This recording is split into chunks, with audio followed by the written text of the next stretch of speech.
শ্ৰীমন্ত শংকৰদেৱ সেৱা সংঘ বৰতলাৰ উদ্যোগত মহাপুৰুষ শ্ৰীমন্ত শংকৰদেৱৰ 577 আবিৰ্ভাৱ মহোৎসৱ উদযাপন কৰা হয়। শ্ৰীমন্ত শংকৰদেৱ সেৱা সংঘ বৰতলাৰ উদ্যোগত মহাপুৰুষ শ্ৰীমন্ত শংকৰদেৱৰ 577তম আবিৰ্ভাৱ মহোৎসৱ 7দিনীয়া কাৰ্যসূচীৰে অনুষ্ঠিত কৰা হয়। শনিবাৰৰ অনুষ্ঠানটিৰ মুকলি ধৰ্মালোচনী সভাত সভাপতিত্ব কৰে শ্ৰীমন্ত শংকৰদেৱ সেৱা সংঘ বৰতলাৰ সভাপতি পৰীক্ষিত বৰ্মন দেৱে। নিৰ্দিষ্ট বক্তা হিচাপে বিশিষ্ট সমাজকৰ্মী মৃগেন কলিতা উপস্থিত থাকে। মুখ্য অতিথি হিচাপে বিশিষ্ট সাংবাদিক আব্দুল মজিদে উপস্থিত থাকি ভাষণ আগবঢ়ায়। প্ৰতিটো অনুষ্ঠানত ভকত বৈষ্ণৱৰ উপস্থিতি পৰিলক্ষিত হয়। কৃষ্ণ জয়গুৰু শংকৰ। আমি শ্ৰীমন্ত শংকৰদেৱ সেৱা সংঘ বৰতলাৰ উদ্যোগত যোৱা 1 তাৰিখৰ পৰা অহা 7 তাৰিখলৈ আমি মহাপুৰুষ গুৰুজনাৰ 577 সংখ্যক জন্ম জয়ন্তী উদযাপন কৰিছোঁ। অইনবেলিদৰে আমি আড়ম্বৰপূৰ্ণভাৱে এইবুলিও বিভিন্ন অনুষ্ঠানৰ মাধ্যমেৰে গুৰুজনাৰ সৃষ্টিৰাজিক বিশ্ব দৰবাৰত প্ৰতিষ্ঠিত কৰাৰ লক্ষ্যৰে আমি এই জন্ম জয়ন্তী ভাগ উদযাপন কৰিছোঁ। আমাৰ দশমী তিথিৰ দিনা ৰাতিপুৱা ভাগৱত শোভাযাত্ৰা পতাকা উত্তোলন, আবেলিৰ ভাগত আমি আবেলি ভাগলৈ বন্তি প্ৰজ্বলন বা তাৰপিছতে আমাৰ সাংস্কৃতিক মঞ্চত লোক সংস্কৃতিৰ আধাৰত যি সাংস্কৃতিক অনুষ্ঠান পৰিৱেশন কৰা হৈছে।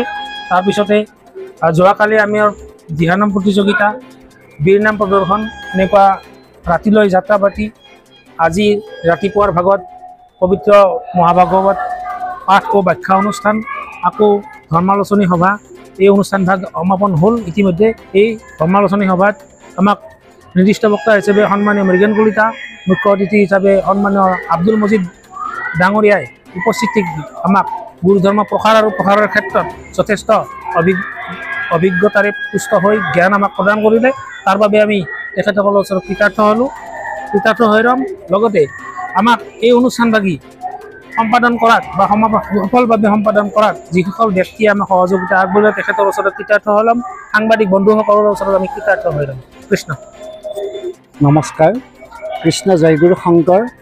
আপোনালোকে আজি দেখা পাইছে যে শ্ৰীমন্ত শংকৰদেৱ সেৱা সত্ৰ এই বৰতলাৰ পৰা আজি শ্ৰীমন্ত শংকৰদেৱ গুৰুজনাৰ যে 577 সংখ্যক আবিৰ্ভাৱ মহোৎসৱ উদযাপন উলহ মালহেৰে তেখেতসকলে আয়োজন কৰিছিলে আৰু আজিৰ ইয়াতে মুকলি আৰু ধৰ্মালোচনী সভা হৈ গ'ল।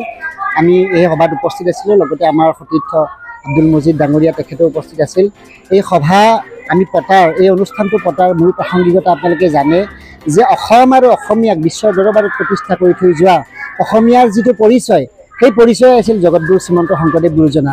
তেখেত আজিৰ পৰা 500 বছৰ আগতে আমাৰ মাজৰ পৰা গুচি গ'লেও তেখেতৰ কামেৰে, তেখেতৰ দৰ্শনেৰে, তেখেতৰ আদৰ্শৰে আমাৰ মাজত তেখেতক আমি জীয়াই ৰাখিব লাগিব।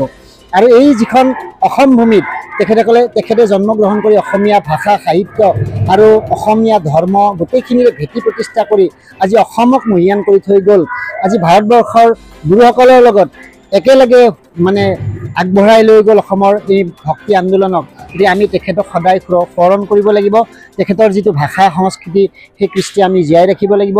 আৰু সেই ভাষা কৃষ্টি সংস্কৃতিৰে আমি অসমীয়া যেতিয়ালৈকে সেই সংস্কৃতিৰ অৱলোকন কৰি থাকিম, সেই সংস্কৃতি আমি আচৰণ কৰি থাকিম, তেতিয়ালৈকে আমি বিশ্বৰ বুকুত গৌৰৱেৰে অসমীয়া বুলি পৰিচয় দিব পাৰিম। গতিকে আমি আশা কৰিছোঁ আজিৰ এই অনুষ্ঠানৰ জৰিয়তে আপোনালোকৰ মাধ্যমেৰে যে জগতগুৰু শ্ৰীমন্ত শংকৰদেৱ গুৰুজনাক প্ৰতিষ্ঠা কৰিবৰ কাৰণে তেখেতক আমি প্ৰতিষ্ঠা কৰিব নালাগে।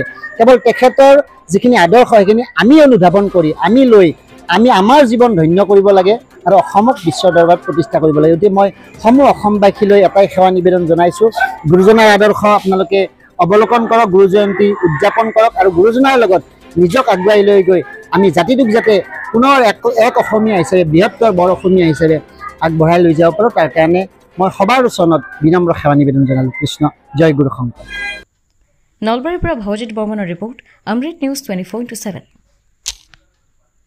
অমৃত প্ৰবাহ অসমীয়া সাপ্তাহিক কাকতৰ ডিজিটেল সংস্কৰণ অমৃত নিউজ, সত্যৰ সন্ধানত অমৃত নিউজ।